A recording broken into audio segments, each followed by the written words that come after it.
ओम शांति। सतयुग की रूपरेखा।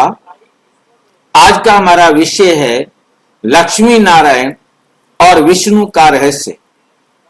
क्यों दिखाते हैं चतुर्भुज रूप। ये बाबा की लाइनें जो बैंगनी कलर में लिखी हुई हैं। लक्ष्मी नारायण को दो भुजाएं हैं, उनको विष्णु का अवतार कहा जाता है। विष्णु की डिनाइस्टी चलती है, उनको महालक्ष्मी व नारायण कहते हैं। सतयुग में पवित्र गृहस्थ आश्रम है, इसलिए नर नारायण के मंदिर में चतुर्भुज रूप दिखाते हैं। बस इतना बाबा के महावाक्य। भाई जी, उनके सिंहासन पे भी विष्णु का चित्र होता है, ऐसा भी है। वो अलग अलग कंटेक्ट इन लाइनों में यही जो है ना, बाबा की जो है ना लाइनें यही हैं। लक्ष्मी नारायण की दो भुजाएं होती हैं, ठीक है कि नहीं। उनको विष्णु का अवतार कहा जाता है। विष्णु की डिनाइस्टी चलती है, उनको महालक्ष्मी व नारायण कहते हैं। सतयुग में पवित्र गृहस्थ आश्रम है, इसलिए नर नारायण के मंदिर में चतुर्भुज रूप दिखाते। अब इसका विस्तार हमने समझाने के लिए किया है। आज हम जानेंगे एक ऐसे रहस्य को जो वर्षों से धार्मिक चित्रों और मंदिरों में छुपा है। ये समझाने के लिए हम विस्तार कर रहे हैं। लक्ष्मी नारायण और विष्णु के चतुर्भुज रूप का गहरा आध्यात्मिक अर्थ। बाबा ने इतना डिटेल नहीं दिया जितना डिटेल हम कर रहे हैं। आखिर क्यों दिखाया जाता है सतयुग के राजा रानी को विष्णु का अवतार। आखिर क्यों दिखाया जाता है सतयुग के राजा रानी को विष्णु का अवतार, और वे क्या और क्या है उस दिव्य गृहस्थ जीवन का जो सतयुग में होता है। लक्ष्मी नारायण दो भुजाएं वाले देवता। लक्ष्मी और नारायण को हम जानते हैं सतयुग के महाराजा महारानी के रूप में। इनके चित्रों में वे होते हैं साधारण दो भुजाओं वाले, क्योंकि वो हैं मानव रूप में परम श्रेष्ठ, संपूर्ण, 16 कला संपन्न और गुणों की मूर्ति।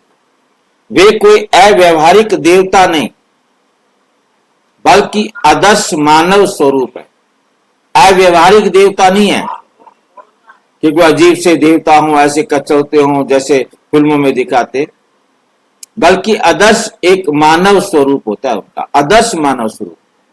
ये नहीं कि जैसे आज तक हमारे दिमाग में बैठे उनके बड़े महल होते होंगे, उनमें कैसे चलते होंगे जैसा फिल्मों में दिखाते। ऐसा अव्यवहारिक देवता नहीं, नॉर्मल मनुष्यों के साथ रहने वाले सामान्य जीवन होता है उनका, जिन्हें स्वयं परमात्मा ने बनाया है ज्ञान और योग के आधार से। भाई जी, उनको मनुष्य नहीं कह सकते। भाई क्या तो रहे ना, उनको जब देवता है तो मनुष्य तो साधारण होंगे ना, सामान्य होंगे। ऐसा नहीं होगा कि वो कुछ अलग से मतलब दिखाई दे अजीब से। अव्यवहारिक मतलब क्या होता है? हाँ जी, अव्यवहारिक मतलब क्या होता है? मुझे शब्द समझ में नहीं आया।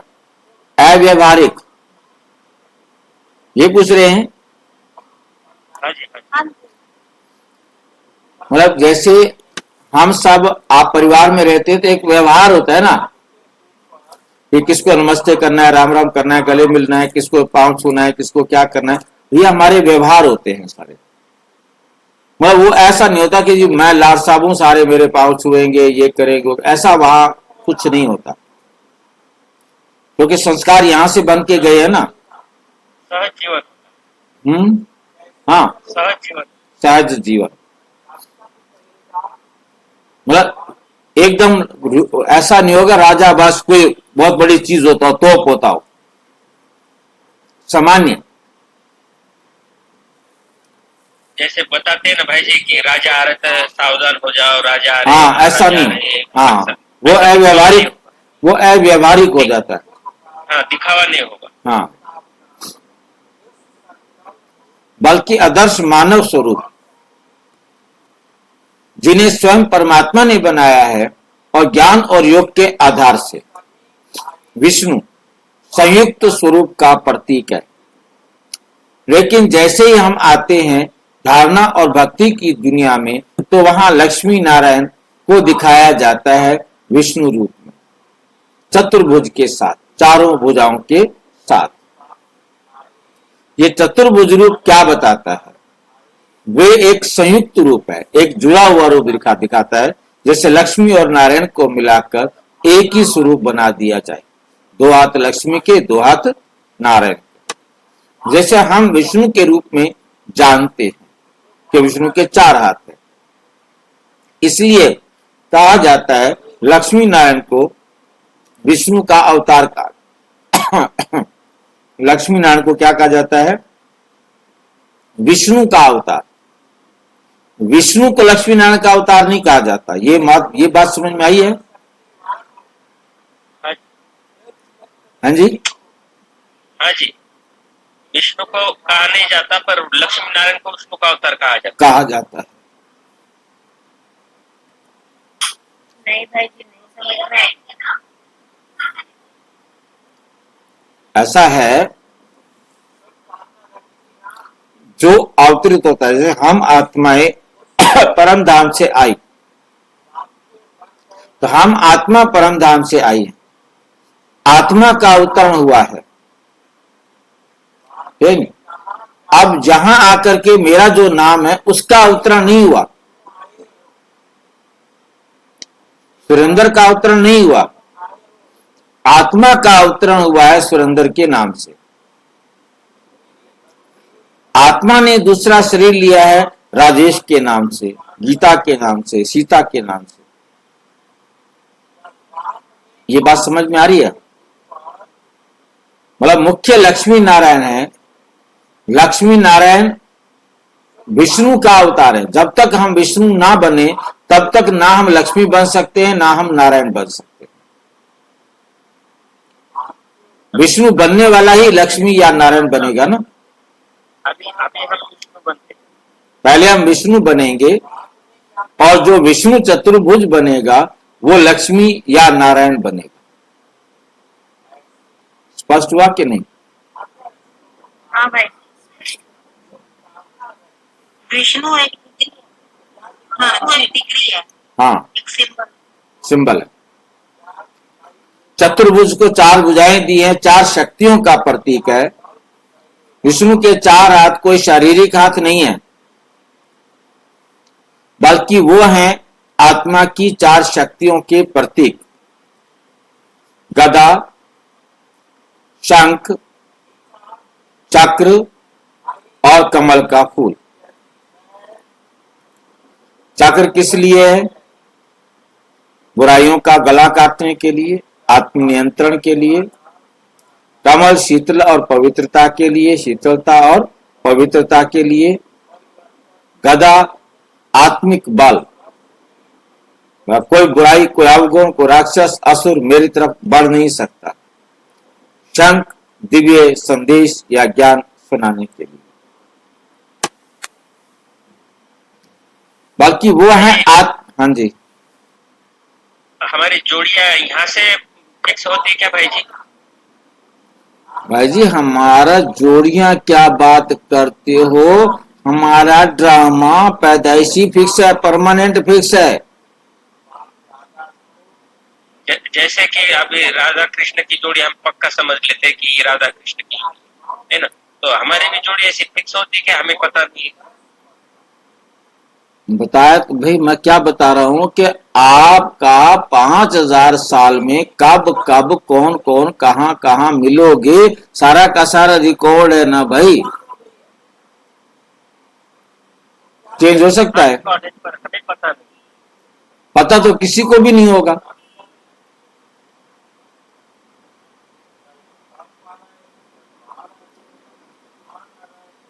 पता तो किसी को भी नहीं होगा। मेरे नंबर के पीछे बरोबर उसका नंबर होगा ना। हाँ जी, समझो मेरा एक नंबर है, उसका 2 नंबर होगा। ये कोई जरूरी नहीं है कि मैं पुरुष हूं मेरा एक नंबर है। नहीं, ऐसी नहीं बात बोल रहा हूँ। समझो मैं उदाहरण दे रहा हूँ, जैसे एक नंबर आया तो उसके पीछे 2 नंबर वाला ही उसका जोड़ीदार बनेगा ना। भाई जी मैं यही तो कह रहा हूं कि गलती ना हो जाए, उस गलती को ठीक करने की कोशिश कर रहा हूं। कोई जरूरी नहीं है, आपका संबंध 10 नंबर वाले से भी हो सकता है। आपका 2 नंबर है और वो 10 नंबर वाला आपका कार्मिक अकाउंट जिसके साथ है वही तो आपके संबंध में आएगा ना। अच्छा। और ये कोई जरूर नहीं है कि पुरुष आगे आगे वाला होगा, पुरुष कम नंबर वाला भी हो सकता है। डिपेंड करता है कार्मिक अकाउंट के ऊपर। कार्मिक अकाउंट के हिसाब से जोड़ियां बनती हाँ जी, है। कार्मिक अकाउंट के हिसाब से जोड़ियां बनती हाँ, उनका आपस में कार्मिक अकाउंट कैसा है उस हिसाब से उनकी जोड़ियां बनेंगी। भाई जी, हम्म। एक आत्मा कल्प में 2 बार मिल सकती है, इससे ज्यादा तो नहीं मिल सकती। लेने क्यों नहीं देने मिल की सकती? एक आत्मा। क्यों नहीं मिल सकती? है जी। दादा लेखराज का संबंध तो वो विश्व भाई से ज्यादा था, तो उनकी जोड़ी नहीं बनी, पर माता पिता के रूप में आ गए। रिश्ता तो कोई भी हो सकता है, जरूर थोड़ा पति पत्नी का ही रिश्ता होता है। भाई बहन का भी रिश्ता है, माँ बेटे का भी रिश्ता है, बाप बेटी का भी रिश्ता है, सारे रिश्ते हैं। दोस्त का भी रिश्ता है। हाँ हाँ, बरोबर है। जोड़ी होना तो ऐसी जोड़ी नहीं, आगे पीछे भी जोड़ी हो सकती है, माँ बाप की भी हो सकती है, बिल्कुल, भाई की, भाभी की। मतलब जिसके साथ हमारा संबंध है हम उनके संपर्क में आएंगे ना।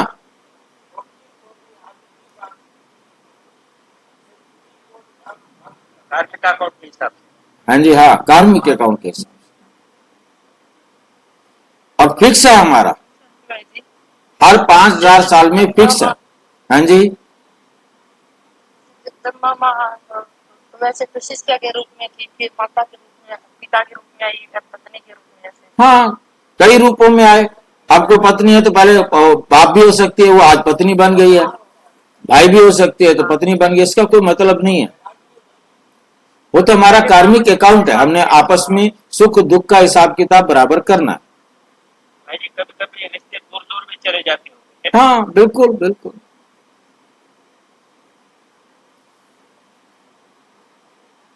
भाई जी, मतलब ऐसा नहीं कि जो जितना परसेंटेज पवित्र है वही परसेंटेज का आत्मा उनके संपर्क में आएगा, ऐसा नहीं। फिर तो वो मौज करेंगे ना बराबर, वो भी पवित्र वो भी पवित्र, फिर झगड़ा कौन करेगा? हाँ, और झगड़ा करने के लिए पहले से बना के आए प्रोग्राम। ये तो भाई जी समय भी है। ऐसे ही लोग आश्चर्य के होते हैं, ऐसे कैसे हो गया ये सब। हम्म, दुख कौन देगा? हाँ, दुख सुख हिसाब किताब है ना, कार्मिक अकाउंट, इसीलिए तो शब्द बोला है कार्मिक अकाउंट। भाई जी, कार्मिक अकाउंट का हिसाब तो 2 पानी से ज्यादा होगा, पर वो तो हमारा सत्य रहता है, तो प्रारब्ध है। भाई जी, सारा का सारा प्रारब्ध और कार्मिक अकाउंट एक ही बात होती है। ये सिर्फ भक्त बच्चों के लिए प्रारब्ध है, बाकी सारा खेल तो कार्मिक अकाउंट का है। हमारा 5000 साल की जो रिकॉर्डिंग है उस रिकॉर्डिंग के हिसाब से हमको चलना है ना। प्रारब्ध तो सुख भोगने के लिए होता है ना भाई जी। सुख में भी समझो है भाई सब लोग फिर वही बात आती है, आप मोटी सी बात क्यों भूल जाते हो कि हम हर कर्म पिछला बराबर कर रहे हैं, नया बना रहे, चाहे वो सत्युग वाला अकर्म है तो चाहे विकर्म। बस फर्क इतना है कि अकर्म का खाता हम आत्मा समझकर बराबर करेंगे और विकर्म का खाता देह समझकर बराबर करेंगे।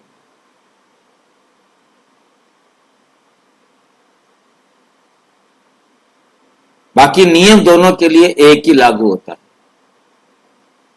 जो करेगा जितना करेगा उतना पाएगा, उससे पाएगा, किसी और से नहीं।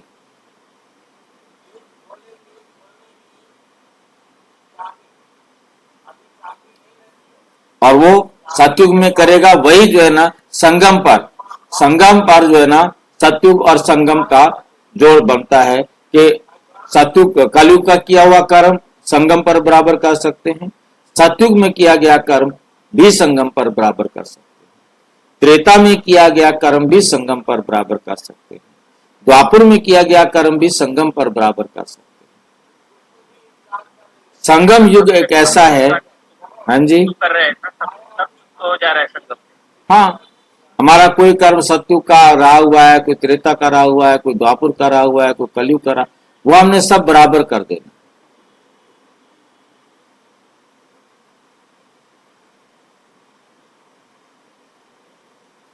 वो है आत्मा की 4 शक्तियों के प्रतीक,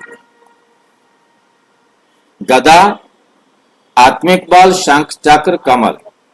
ये रूप एक प्रतीकात्मक चित्रण है जिससे बताया जाता है कि सतयुग में के राजा रानी में ये 4 दिव्यताएं थी, स्वाभाविक रूप से विद्यमान थी, वो जबरदस्ती नहीं, स्वाभाविक रूप से उनके जीवन में ये गुण होते थे। सतयुग का पवित्र गृहस्थ आश्रम, सतयुग का जो पवित्र होता है, गृहस्थ आश्रम भी क्या होता है, पवित्र होता है। सतयुग में गृहस्थ आश्रम कोई जीवन, कोई बंधन ही नहीं, सुख के बंधन को संबंध कहा जाता है और दुख के बंधन को बंधन कहा जाता है। सतयुग में गृहस्थ आश्रम कोई बंधन नहीं, इसका मतलब श्रेष्ठ संबंध माना जाता है, बल्कि वे होता है पवित्र गृहस्थ आश्रम जहां नर और नारायण दोनों का जीवन होता है, पूर्ण संयम और दिव्यता से भरा हुआ। इसलिए नर नारायण के मंदिर में चतुर्भुज रूप दिखाया जाता है ताकि ये याद दिलाया जा सके कि गृहस्थ जीवन भी अगर पवित्र हो तो वे ईश्वर समान जीवन बन सकता है। मां लक्ष्मी व नारायण देवता नहीं, दृष्टि है। मां लक्ष्मी व नारायण ये देवता नहीं, दृष्टि है। भक्ति में कहा जाता है महालक्ष्मी या भगवान नारायण से वर मांगते हैं, महालक्ष्मी से या नारायण से क्या करते हैं, वर मांगते हैं, लेकिन वास्तव में वे हैं उस दिव्यता और संपन्नता के प्रतीक। जैसे कोई भी आत्मा पुरुषार्थ द्वारा प्राप्त कर सकती है। परमात्मा हमें यही याद दिला रहे हैं कि आज जो भक्ति में पूजा के पात्र हैं वो पहले पुरुषार्थ के द्वारा पूज्य बने। निष्कर्ष, हम भी बन सकते हैं विष्णु वंशज। आज परमात्मा हमें फिर से बुला रहे हैं इस संगम युग पर जहां हम भी लक्ष्मी नारायण बनने की तैयारी कर सकते हैं ज्ञान और योग के बल से। हम भी चतुर्भुज स्वरूप की शक्तियां अपने अंदर जागृत कर सकते हैं।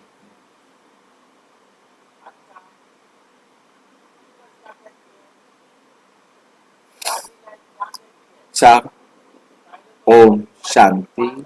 और विस्तार से जानने के लिए प्रजापिता ब्रह्मा कुमारी ईश्वरीय विश्वविद्यालय के किसी भी सेवा केंद्र पर संपर्क करें और यदि कोई प्रश्न है तो 9213106986 पर केवल टेलीग्राम करें, 9650692270 पर केवल व्हाट्सएप करें, फोन नहीं। ओम शांति।